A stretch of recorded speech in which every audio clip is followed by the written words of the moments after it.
So let's go to Syracuse and Boston College in the ACC. So here we are. We have 20 to go. Win. We'll get another game, another step closer to the ACC. This is the final. This is the final day for women's across the ACC.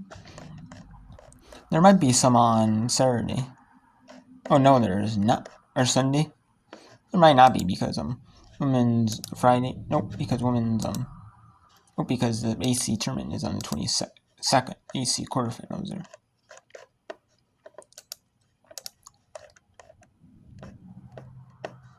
So no. Okay, that's whatever.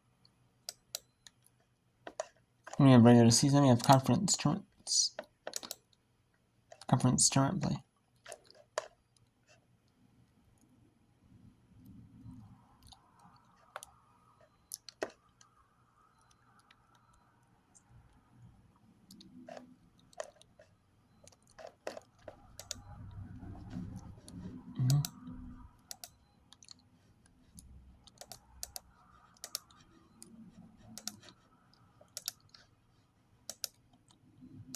Halftime. Davis, the feed, White, just high. Clock continues to run under 10 seconds. Casey Colbert, the feed in front. The alley-oop, but off the side of the net. It was Lily Condis who thought she had one for a second. And Syracuse will hang on to the ball and take the 2-goal deficit into the locker room. Boston College 4, Syracuse 2. And they play in the football field. I like that, like where the schools, I like that, I don't mind the indoor fields. I mean, yes, it's kind of, yes, it's nice to have the outside fields. I mean, the inside's nice as well. They're getting ready for that. Let's actually go to Beach Drive at the end of set 1 in the 5, in the 3s, or the 1s and the 5s. Here. And then regular season they play all 5. And they usually play all 5 courts. Sometimes they might have like a 6 pair. Each school might have a 6 pair, like an exhibition pair.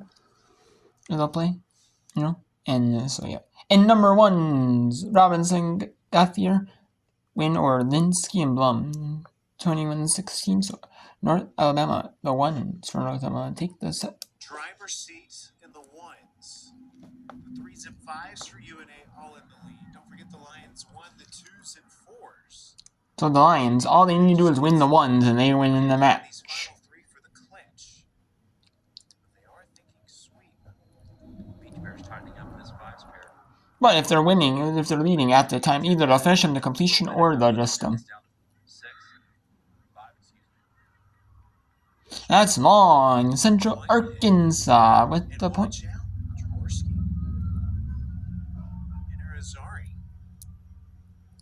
Very close to making it very interesting. Here's a look at the final point from the 1s. Yeah, again, just a really nice effort play here by Robinson, and then just athleticism to pop back up again. Recognize there's no blocker at the net and just put it straight down. Just a great high-level play right there from her. The athleticism. Pretty impressive. The sand and get right back up. Pretty impressive for sure. Oh, Ariel's made it to the booth. Look at this. Oh, wow. No blue raz for us, though, Ben. We've got no cameras up here, but she has delivered, oh, wow, a straight-up lemonade. So we get a gift. Thank you very much, yes. And cheers. Wow, how about that? The candy's on top and everything. This is nice. Whiteheaded wedding serving. Tight set there for Jaworski to handle. Ball going over on 2 from Whitehead. An opportunity for the Beach Bears. Here it is. Another tight set. What an athletic play by Whitehead there. I think she's jumped 4 times already in this rally. Another tight set there. Tougher for Jaworski to handle. North Alabama with the great job at the net there by Whitehead. Just a lot of effort being able to handle some of those balls, get them back over, fight through that entire rally, and then just an errant set there causes the Bears to drop the set. So North Alabama, set 1 wins in the 1 and 3s. or went at 5, excuse me, back over to the 3s. We get started a little later. It is North Alabama 14-7. We're having the same problem. You got to fit the straw in through the candy. Yeah. Here we go. Cheers, my friend. Cheers. Here we go. First little sips. Oh, that is good. Very refreshing. Oh, that is good lemonade. And you got the volleyball right there. Oh, yes. On the toothpick. I like it. That's great design. Thank you to Ariel for delivering. Yes. And thank you to Pink Collar. They've been at several events now for North Alabama, from softball to baseball, now beach volleyball. And this is my first go at it. Wow. It's good. I'm telling you, we got to liven up the indoor game. We need a little Pink Collar. Come on, I'm a fan. Get him parked in front of the bank. Actually, a bold serve.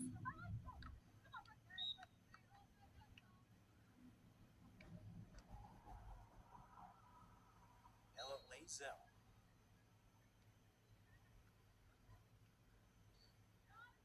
No, my daughter would be incredibly jealous of the lemonade. My son would be as well. The lemonade. My son would be as well. It'd be gone. I wouldn't have it anymore. And the candy. Oh, in one swig. Yeah.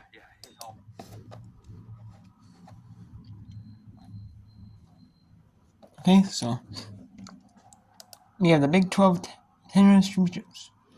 We have the doubles going right now for Arizona, Kansas. And right now we have the final rotation in the national semifinal for gymnastics. So let's take you to it. This final semifinal. Who's going to win the final rotation? In this one.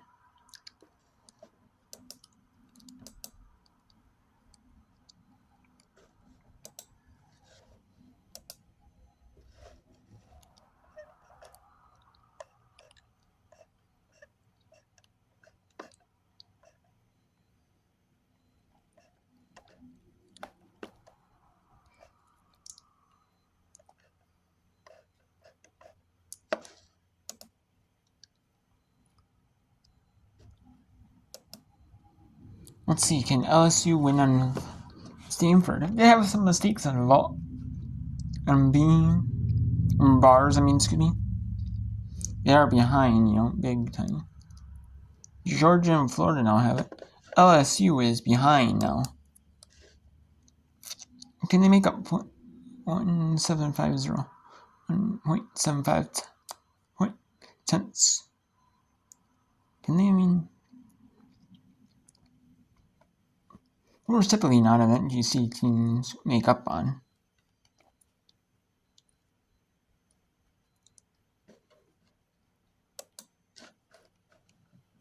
Because sometimes you hold back. It's really emotion management here. You're wanting to control your adrenaline, but you can't overcorrect. Avery Mall now the third gymnast for Georgia, following that 9.8375. Gotta get a stick. Your take go 1.5. Close. Wow, wanted it. She was the athlete that head coach Ryan Roberts said has saved them so many times on vault. And Nina's last tumbling pass was flawless. And Nina's double layout, watch, she doesn't quite get the height that she normally gets. Might have missed her punch in her back handspring, and just her arms and fingers and knees were just a little bit too close to the floor.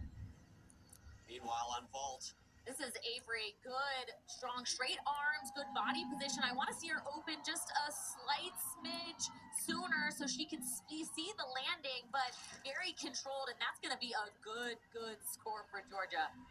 Yeah, I tell you what, three vaulters to go for Georgia. They get a stick or two, and I don't care how good LSU is on floor. That might be enough to put it away. Sky Blakely, sensational on this. World finalist just last fall here on the uneven bars. And we've been calling all season for Sky to get a 10 on this event, and she scored one at regionals. The way that her body is so extended and stretched all the way from her fingers to her toes. Most difficult dismount being done in the entire competition. Wow. Where do you take off? Somehow, Sky gets better and better every time we watch her. She's good. Sienna Robinson, left-handed her screen, top 20 in the nation on beam for Stanford. This is their third gymnast.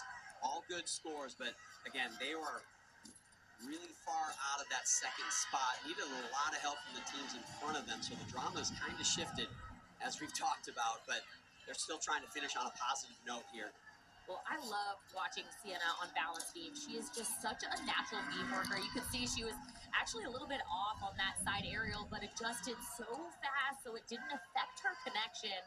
It's the little moments like that I notice from Sienna that makes her so strong on this event. Sam, I agree. Sienna's a competitor. She had to go after regionals. Kylie Cohen, third to go for LSU. Ballou, a 9.775. Cannot count that score. And strong stick from Sienna. Hopefully you saw the moonwalk too. That's always so fun. And you can't forget about the stick selly. Kylie Cohen opening up with a front handspring double twist. Nice extension in her body.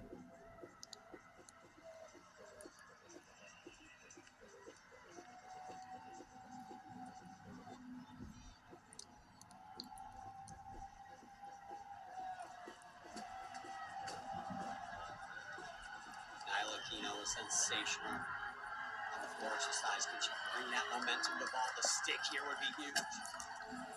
Big block. Oh, good. Flare out.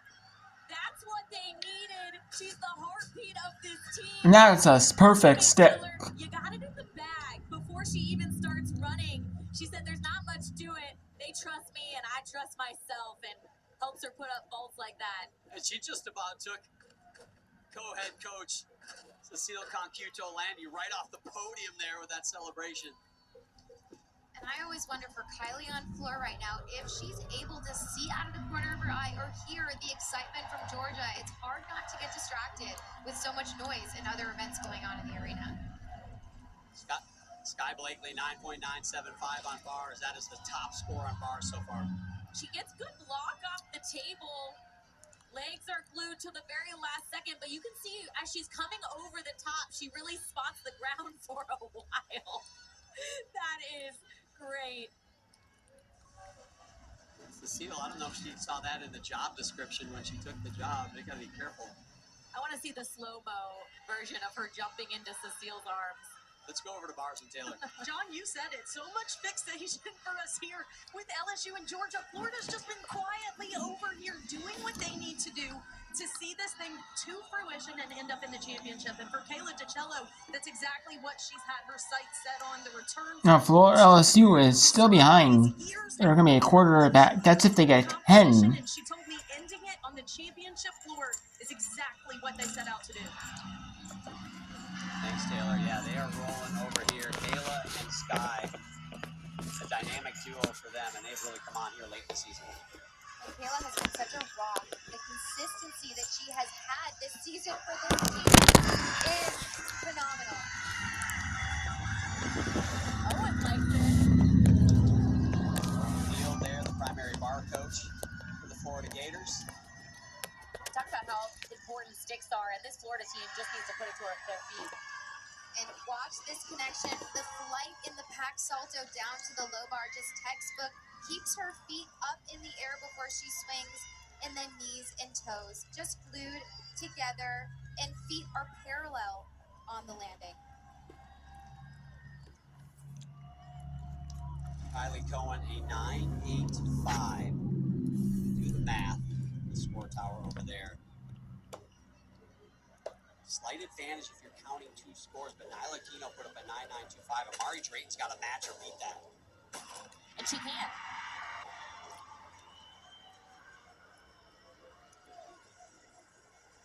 Just last week scored a 9.95 on floor.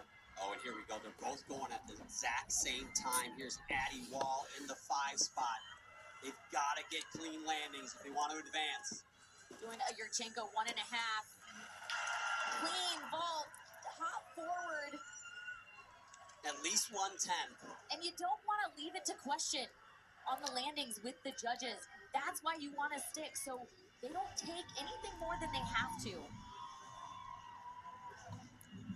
Mari finishing with a front through to double tuck. Nice vertical set on that. You know, LSU, they named the 9975. They get 9975, they'll be tied with Georgia.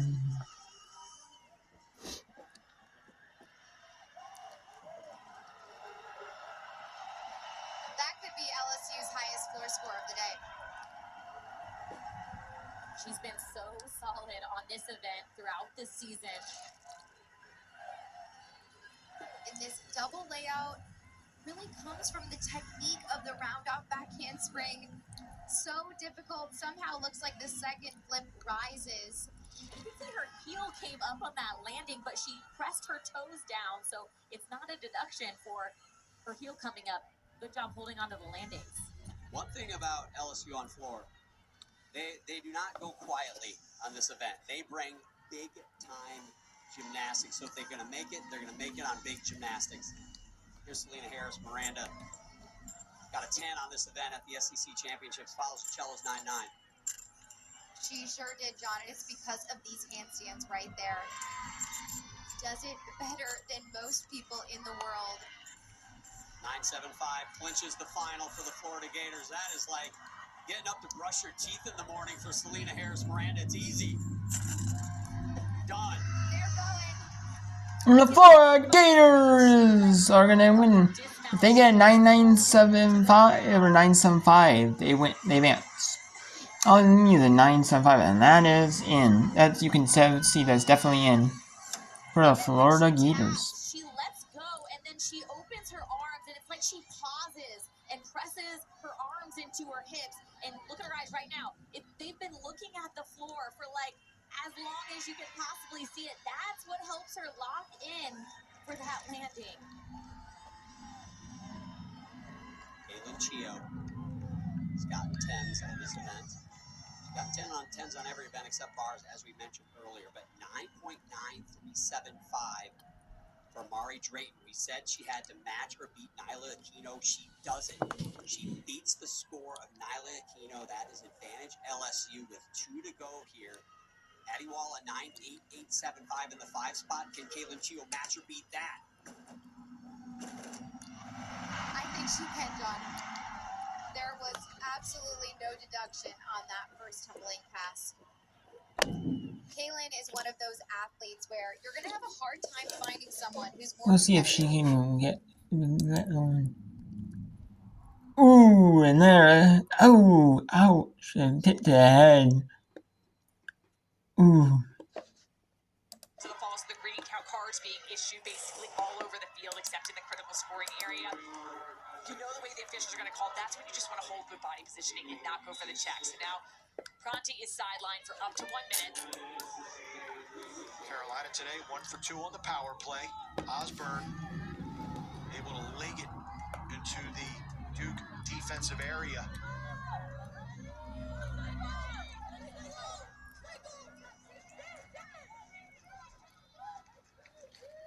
Levy surveying the defense. Godin thought she was going to fake and come around. Gets it in the cross of Humphrey. Whistle stops play. So they're calling a 3 seconds violation. So this will set up an 8-meter. At this point, it kind of looks like Carolina might be wearing this Duke defense down a little bit. We talked about the heat, how hot it is. Even though they're practicing